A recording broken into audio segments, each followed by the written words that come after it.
Salondan Cherry olasizmi, Cobalt olasizmi, Havola olasizmi? Bunga eng birinchi o'rinda kerak bo'ladigan xizmat albatta propan qo'yish kerak bo'ladi. Chunki nimaga bunaqa deyapman? Videoni oxirigacha ko'rib turing. Biz sizga buni to'liq batafsil video davomida aytib o'tamiz.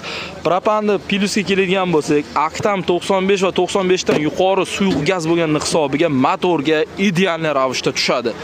Xo'p, agarda siz benzinda yuraveraman degan bo'lsangiz, viloyatdan viloyatga chiqqaningizda hamma joyda benzin har xil, o'shani hisobiga ili hamma ham birdaniga 95 yoki 95 dan yuqori benzin quyib yurishga cho'ntagi ko'tarmaydi. Shuning uchun bunga eng optimal yechim baribir 95 ta kuchini beradigan propan bo'ladi.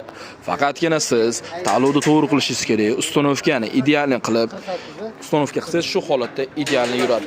Biz qaytarib o'tamiz. Siz eng qimmat zapchasini bilan qo'ymaysizmi? Agarda ustani tanlovini to'g'ri qilmaydigan bo'lsangiz, ustanovkani ideal qilib, zavodskiy izolentlar bilan ishlamaydigan, original xomutlar bilan qo'ymaydigan bo'lsangiz, mashinangiz hech qachon yaxshi yurmaydi. Aytaylik, bu yangilangan Cherry 7 Tigo Pro avtomobilimiz qirg'iztalik balon bilan o'rtacha 400 km yurib o'tishi mumkin, ya'ni 240 ming so'm pulga. Endi benzinda shu kilometraj yuraman deydigan bo'lsangiz, kamida 350 ming, 400 ming xarajat qilish kerak. Shuning uchun eng birinchi o'rinda propanni qo'ying. Zo'r yuradi.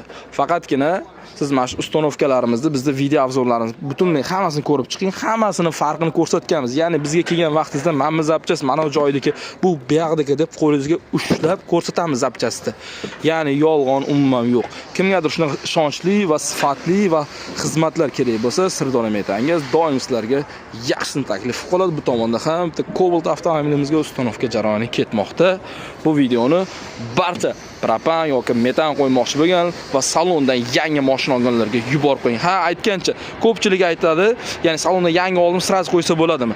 Da, agarda propan qo'yadigan bo'lsangiz, sraz qo'ysangiz bo'ladi, hech qanaqa muammo qilmaydi. O'zimizga kelinglar, sifatli qilib ishlarini bitkazib beramiz. Sirdorim aytangiz 24/7.